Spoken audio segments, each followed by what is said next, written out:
नमस्कार साथियों। साथियों, मध्य प्रदेश के इंदौर शहर के अंदर भागीरथपुरा में हालात इस वक्त काफी खराब हैं। इंदौर जो कि साफ और स्वच्छ शहर होने के लिए जाना जाता है, उसी के भागीरथपुरा में 15 लोग अपनी जान गंवा चुके हैं और कारण जानकर आप लोग भी चौंक जाएंगे।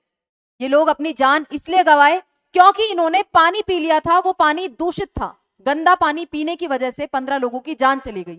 इसके अलावा सैकड़ों लोग अस्पताल के अंदर अभी भी भर्ती हैं, जिंदगी और मौत की लड़ाई लड़ रहे हैं। और इस चीज को लेकर जब मिनिस्टर से सवाल पूछा जाता है, जवाबदेही मांगी जाती है, तो उनका रिप्लाई आता है, खाली फोकट सवाल मत करो, आप लोगों को स्थिति की जानकारी नहीं है। तो जब ऐसे रिस्पॉन्स मिलते हैं तो हम ये सोचने पे मजबूर हो जाते हैं कि क्या लोगों की जान इतनी सस्ती है? क्या आज ये जो जाने जा रही हैं वो सिस्टम की लापरवाही की वजह से नहीं जा रही हैं? लोगों के द्वारा सैकड़ों हजारों बार शिकायतें गंदा पानी आने की दर्ज करवाई गई थी, लेकिन स्थानीय निकायों के द्वारा उस पर किसी भी प्रकार का ध्यान नहीं दिया गया और आज स्थिति इतनी खराब हो गई। तो इन सभी चीजों की चर्चा हम आज के सेशन में करने वाले हैं। इंदौर में किस तरीके की स्थिति है, भागीरथपुरा में किस तरीके की स्थिति है और लोग जो वहां पे जिंदगी और मौत की जंग लड़ रहे हैं, उनका इस चीज पर क्या कहना है, सभी चीजों की चर्चा हम करेंगे। सेशन की शुरुआत करते हैं। मेरा नाम है चारू गुप्ता और मैं स्वागत करती हूँ आप सभी का चारू एजुकेट्स पर। तो दोस्तों, बात हो रही है इंदौर के भागीरथपुरा की, जहां पे जैसा कि मैंने आपको बताया 15 लोग अपनी जान गंवा चुके हैं केवल दूषित पानी पीने की वजह से। तो जो पानी एक बेसिक नेसेसिटी है और वो भी भागीरथपुरा के लोगों को यहाँ पे नसीब नहीं हो रहा है। 6-6 महीने के छोटे छोटे बच्चे अपनी जान गंवा रहे हैं केवल गंदा पानी पीने की वजह से। और अब ये आंकड़ा 15 तक पहुंच चुका है और ये आंकड़ा और भी ज्यादा बढ़ सकता है। लगातार खबरें यहाँ पे निकल के आ रही हैं। कल तक ये आंकड़ा 12 था, आज 15 पे पहुंच गया। भगवान ना करे कल को ये आंकड़ा और भी ज्यादा आगे बढ़ता है तो स्थिति और भी ज्यादा यहाँ पे खराब होगी। न्यूज आप बनते हुए देख सकते हैं कि इंदौर के अंदर इस वक्त हालात, वाटर क्राइसिस यहाँ पे चल रहे हैं, हालात काफी खराब हैं। सेशन में हम आगे बढ़े, पूरे इश्यू को डिस्कस करें, उससे पहले आप लोगों से एक रिक्वेस्ट, चैनल पर नए हैं तो सब्सक्राइब जरूर से कर लें। इसके अलावा बेल आइकन को भी प्रेस कर दें, वीडियोस के नोटिफिकेशन तुरंत से आपके पास पहुंच जाएंगे। इसके अलावा वीडियोस आपको अच्छी लगती है तो लाइक करें। अपनी ओपिनियन को कमेंट सेक्शन में जरूर से बताएं, आपका ओपिनियन काफी मैटर करता है। आपके कमेंट्स का रिप्लाई जरूर से किया जाएगा। इसके अलावा वीडियो अच्छी लगती है तो शेयर भी कर दें। यहाँ पे चारू एजुकेट्स नाम से आपको चैनल मिलेगा जिस पर देश और दुनिया की बड़ी खबरों को हम इशू के माध्यम से डेली डिस्कस किया करते हैं। अब यहाँ पे आप लोग इन लोगों को देखो जिनकी गंदा पानी पीने की वजह से मौत हुई है। ये आपके लिए केवल नाम हो सकते हैं, लेकिन अपने अपने परिवारों के लिए ये काफी महत्वपूर्ण थे। उर्मिला यादव है, नंदपाल है, जीवन लाल बरेड़े हैं, उमा कोरी है, मंजुला है, काफी सारे लोग हैं। इन लोगों की जान केवल पानी पीने की वजह से गई थी। आप सिचुएशन की ग्रेविटी को समझो, केवल पानी पीने की वजह से इन्होंने अपनी जान गंवाई है। इंदौर के भागीरथपुरा में मरने वालों की संख्या 15 हो गई है। गीताबाई के साथ जिनकी उम्र 68 वर्ष थी, वो आज ही अपनी जान गंवाई है। 16 बच्चों समेत 201 लोग अभी अलग अलग अस्पतालों के अंदर भर्ती किए गए हैं। फिलहाल अस्पतालों के अंदर कुछ लोग तो आईसीयू के अंदर एडमिट है। लगभग 32 ये संख्या बताई जा रही है कि 32 लोग तो अभी भी आईसीयू के अंदर एडमिट है, जिनकी हालत फिलहाल के लिए गंभीर बताई जा रही है। इसकी पुष्टि की इन सभी लोगों की जान दूषित पानी पीने की वजह से ही गई है। इसकी पुष्टि कर दी गई है Mahatma Gandhi memorial medical college की लैब रिपोर्ट के माध्यम से। मतलब अब ये केवल कयास नहीं है, इसकी पूरी तरीके से पुष्टि भी हो चुकी है। केवल गंदा पानी पीने की वजह से ही लोगों की जान गई है। अब इसकी टाइमलाइन आप देखो, कैसे कैसे चीजों की शुरुआत होती है और ये मामला आखिर इतना बड़ा कैसे बन जाता है। 15 लोग अपनी जान कैसे गंवा देते हैं। 29 दिसंबर को यहाँ पे न्यूज निकल कर आती है कि भागीरथपुरा में दूषित पानी पीने से काफी सारे लोग बीमार पड़ गए हैं। धीरे धीरे लोगों को अस्पताल में एडमिट कराना शुरू किया जाता है। इसके बाद मामला सुर्खी में आता है, लोगों को पता चलना शुरू होता है। उसके बाद 30 दिसंबर को अधिकारी हरकत में आते हैं कि भाई ये क्या सब चल रहा है। हेल्पलाइन नंबर जारी किया जाता है, भागीरथपुरा का दौरा किया जाता है, लोगों से बातचीत की जाती है।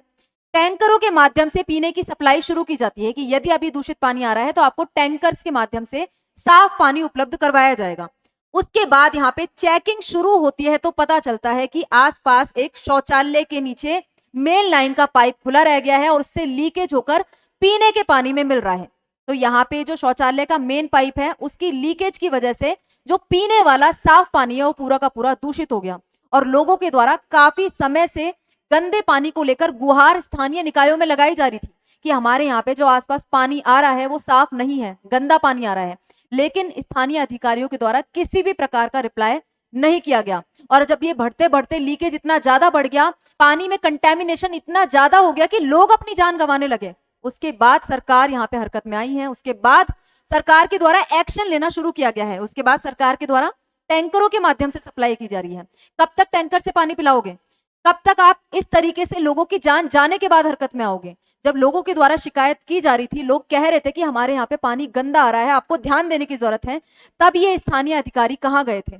आज कैलाश विजयवर्गीय के द्वारा, जो पार्लियामेंट्री अफेयर मिनिस्टर हैं एमपी के अंदर, उनके द्वारा ये कहा जा रहा है कि हम प्रभावितों के साथ मिल बैठकर बातचीत कर रहे हैं, उनकी समस्याओं को सुलझाने का प्रयास कर रहे हैं। लेकिन ये समस्याएं सुलझानी थी उनको कुछ समय पहले, 6 महीने पहले, साल भर पहले, 2 साल पहले, जब यहाँ के लोग परेशान हो रहे थे, जब यहाँ के लोग लगातार शिकायतें स्थानीय निकाय के लोगों से कर रहे थे। अब आप यहाँ पे देखो, ये जो मंत्री हैं कैलाश विजयवर्गीय, इनका एक बयान निकल कर आता है।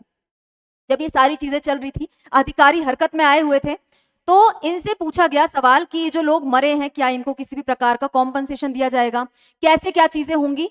तो ये यहाँ पे झल्ला गए, बोलते हैं कि खाली फोकट सवाल मत करो। तो यहाँ पे रिपोर्टर के द्वारा बोला गया कि खाली फोकट सवाल नहीं है सर, फोकट सवाल नहीं है, बहुत जरूरी सवाल है, हम स्थिति देख कर आए हैं, स्थिति वहां पे काफी खराब है। तो ये क्या बोलते हैं, आपको नहीं पता, आपको क्या पता स्थिति के बारे में? और इसके बाद उनके द्वारा अपशब्द भी इस्तेमाल किया गया। तो इस प्रकार का तो इनका रिस्पॉन्स था। उसके बाद जब उस रिपोर्टर के द्वारा आवाज उठाई गई और उसके बाद फिर और काफी सारे लोगों के द्वारा इनके इस रिस्पॉन्स का क्रिटिसिज्म किया जाता है, तब ये इसके बाद आते हैं और ट्विटर पे लिखते हैं कि मेरे शब्द गलती से निकल गए, मेरे मुंह से निकल गए, इसके लिए मैं खेद प्रकट करता हूं। मतलब यहाँ पे इतने सारे लोग आपके राज्य के अंदर केवल गंदा पानी पीने की वजह से जान गंवा बैठते हैं और आपसे अपने शब्दों तक पर कंट्रोल नहीं रखा जा रहा। उनके बारे में यदि बातचीत आपसे की जा रही है, उनके अधिकारों को लेकर सवाल आपसे पूछे जा रहे हैं, तो आप अपनी भाषा तक पर नियंत्रण नहीं रख पाए। ये एक मंत्री होने के नाते इनको शोभा नहीं देता। माफी मांगने से, खेद जताने से क्या होगा, इस इशू की अकाउंटेबिलिटी यहाँ पे लेनी होगी कि कैसे यहाँ पे केवल पानी पीने भर से इतने सारे लोगों की जान चली जाती है। मंत्री विजयवर्गीय के सामने काफी सारी महिलाएं नाराज भी हुई। जब ये वहां पे प्रभावित महिलाओं से मिलने के लिए गए, उनको 2-2 लाख का चेक इनके द्वारा दिया जा रहा था, तो महिलाओं ने चेक लेने से इनकार कर दिया। इनका कहना था, यहाँ पे हमारे लोग परेशान हैं, अस्पताल के अंदर भर्ती हैं, जिंदगी मौत की लड़ाई लड़ रहे हैं, और आज आपके द्वारा इस प्रकार से चेक देकर इस समस्या का समाधान करने का प्रयास किया जा रहा है। पिछले 2 साल से जब हम लगातार आपको ये समस्याएं बता रहे थे, आपके पार्षदों के द्वारा हमारी एक भी बात नहीं सुनी गई और यहाँ पे महिला बोलती रह गई, लेकिन मंत्री जी गाड़ी आगे बढ़ाकर चल निकले। अब बोलते भी क्या, इस स्थिति में उनके द्वारा बोलने के लिए कुछ होना भी तो चाहिए। इसके बाद महिला ने बोला कि अस्पताल वाले लगातार हमसे पैसे मांग रहे हैं। ये अलग अलग महिलाओं की कहानी है। एक महिला ने बोला कि मेरी सास अस्पताल के अंदर भर्ती है, यदि उनकी डेथ कल को हो जाती है तो उसका जिम्मेदार कौन होगा, आईसीयू के अंदर वो एडमिट है। तो लगातार अस्पताल वालों के द्वारा स्लिप काटी जा रही है, पैसे मांगे जा रहे हैं। गरीब वर्ग का तबका इतने सारे पैसे कहां से लाएगा? इस प्रकार के सवाल यहाँ पे मंत्री जी से पूछे गए। सीएमएचओ के अनुसार फिलहाल के लिए 201 मरीज अभी भी हॉस्पिटल के अंदर भर्ती हैं, 32 मरीज जिसमें से आईसीयू के अंदर हैं, और फिलहाल के लिए 71 को डिस्चार्ज किया जा चुका है। उनकी हालात फिलहाल के लिए ठीक है। तो ऐसी स्थिति फिलहाल के लिए वहां पे चल रही है। अब दूषित पानी की जहां तक बात है, इससे जान किस तरीके से व्यक्ति की जा सकती है, आप यहाँ पे देखो कि दूषित पानी पीने की वजह से गंभीर डायरिया हो जाता है, उल्टी दस्त जैसी सिचुएशन हो जाती है। उसके बाद डिहाइड्रेशन होने की वजह से इलेक्ट्रोलाइट संतुलन शरीर के अंदर बिगड़ जाता है। इसको आप डिटेल में यहाँ पे देख सकते हैं। सब समझदार हैं कि गंदा पानी पीने की वजह से शरीर में किस प्रकार से असंतुलन की स्थिति बन जाती है। कार्डियक अरेस्ट का खतरा बढ़ जाता है। सेप्सिस मतलब कि खून के अंदर संक्रमण हो जाता है, जब ये गंदे पानी में मिले हुए बैक्टीरिया हमारे खून के अंदर प्रवेश कर जाते हैं। और इसके बाद पहले से जो बीमार लोग हैं वो तो इसका शिकार और भी ज्यादा होते हैं। तो यहाँ पे कुछ इसी तरीके की सिचुएशन देखने को मिली। जो 15 लोगों की मौत हुई है वो कहीं ना कहीं इन्हीं कारणों की वजह से हुई है। अब जो भागीरथपुरा के सांसद हैं जिनका नाम है शंकर लालवानी, वो भी गुरुवार को भागीरथपुरा में पहुंचे। यहाँ पे मामले की जांच की गई। इसके बाद इनके द्वारा कहा गया कि यहाँ के लोगों की डिमांड थी कि इलाके में और भी बोरिंग होनी चाहिए। इस पर हमने सांसद निधि से तुरंत 10 बोरिंग स्वीकार कर ली है। भाई बात यहाँ पे ये है कि अब आपने बोरिंग स्वीकार कर दी, लेकिन पहले आप कहाँ गए थे? 2 साल से यहाँ के लोग परेशान हो रहे हैं। ये सारे स्टेप्स तो आपको उठाने चाहिए थे 2 साल पहले। तो जब कोई सिचुएशन आ जाती है, लोग मर जाते हैं, अपनी जान गंवा देते हैं केवल एक पीने के पानी भर की वजह से, तभी आपकी सरकार हरकत में क्यों आती है? तभी आपके द्वारा निर्णय क्यों ले जाते हैं? और यहाँ पे किसी सरकार विशेष की बात नहीं हो रही है। यहाँ पे हर उस व्यक्ति की बात हो रही है, हर उस पद पे बैठे हुए व्यक्ति की बात हो रही है जो अपनी शक्तियों का दुरुपयोग करता है, जो अपने कर्तव्यों का निर्वाह अच्छे से नहीं करता। और यहाँ पे मैं आपको नाम भी दिखा रही हूँ साफ साफ कि कौन वो लोग हैं जो इन मौत के जिम्मेदार कहे जा रहे हैं। ये स्थानीय निकाय को चलाने वाले लोग हैं। दिलीप यादव है जो कि निगम आयुक्त है, रोहित सिसोनिया है अपर आयुक्त है, कमला वाघेला है पार्षद है, संजीव श्रीवास्तव है प्रभारी है, शुभम श्रीवास्तव है, योगेश जोशी है। ये सब लोगों को लगातार गंदे पानी की शिकायतें काफी समय से मिल रही थी। 2 साल से भी ज्यादा का समय बीत गया, लेकिन इन्होंने इस समस्या को अनदेखा किया। लोगों की जो शिकायतें थी उसको अनदेखा किया और टेंडर की प्रक्रिया पर भी नजर इनके द्वारा नहीं रखी गई। तो ये सब इसके जिम्मेदार हैं। और आज जब समस्या इतनी ज्यादा बढ़ गई है तो सरकार हरकत में आ गई है। मुख्यमंत्री मोहन भागवत जी के द्वारा भी मीटिंग बुलाई गई, जिससे कि आने वाले समय में इस प्रकार की कोई भी समस्या देखने में ना आए। और काफी सारे लोगों से भी, जो प्रभावित लोग हैं, उनके साथ भी इनके द्वारा मुलाकात की गई। लेकिन अगेन हमारा स्टैंस वही रहता है कि ये सारी चीजें पहले की जानी चाहिए थी। जैसे ऐसी नौबत ही नहीं आती। प्रभावितों से मिलना, उनके लिए अब किसी प्रकार का पैकेज घोषित करना, उनको राहत दिलाना, ये सब काम करने की जरूरत ही नहीं पड़नी चाहिए थी। और स्पेशली पानी जैसी बेसिक नेसेसिटी के लिए। अब यहाँ पे केवल इंदौर की ही कहानी नहीं है, भोपाल में भी इस चीज को लेकर अलर्ट जारी कर दिया गया है। भोपाल की जो मेयर है, उन्होंने भोपाल नगर निगम को भी अलर्ट कर दिया है। सभी इंजीनियर, असिस्टेंट इंजीनियर, सुपरवाइजर को निरीक्षण करने को कहा गया है कि कहीं इंदौर जैसी स्थिति बाकी सभी जगह पर तो पैदा नहीं हो जाएगी। भोपाल जैसे शहर काफी इंपॉर्टेंट है और वहां पे इस चीज की जांच की जा रही है कि कहीं भोपाल के अंदर भी सीवेज का पानी पीने के पानी के अंदर तो मिक्स नहीं हो रहा। तो ऐसी जांच केवल मध्य प्रदेश के अंदर ही नहीं, केवल भोपाल और इंदौर के अंदर ही नहीं, पूरे देश के अंदर करने की जरूरत है। एटलीस्ट रोटी पानी जैसी बेसिक नेसेसिटी की चीजें तो लोगों को बिना किसी खतरे के उपलब्ध करानी ही होगी। अब इसके अलावा इंदौर के अंदर जब से ये खबर निकल कर आई है, राजस्थान के अंदर भी जयपुर और उदयपुर को अलर्ट कर दिया गया है। राजस्थान में भी जयपुर के अंदर आप देखोगे कि सांगानेर, जगतपुरा और जयसिंहपुरा क्षेत्रों में लंबे समय से सीवर के पानी से सिंचाई की जा रही है। यहाँ पे जो खेती की जाती है उसमें नाले के पानी से खेती की जाती है। आप सोच सकते हो कि जो भी चीजें यहाँ पे उगाई जा रही है उनकी क्वालिटी कैसी होगी, वो किस प्रकार से सेहत को फायदा करेंगे या नुकसान करेंगे। तो इस चीज को लेकर भी अलर्ट यहाँ पे जारी किया गया है। जयपुर के अंदर जरूरत इस चीज की है कि सीवर और नाले के पानी से करे जाने वाली खेती पर तत्काल प्रतिबंध लगाया जाए। यदि यहाँ पे इस प्रकार के स्टेप्स नहीं उठाए जाते हैं तो आगे स्थिति इंदौर जैसी यहाँ पर भी हो सकती है।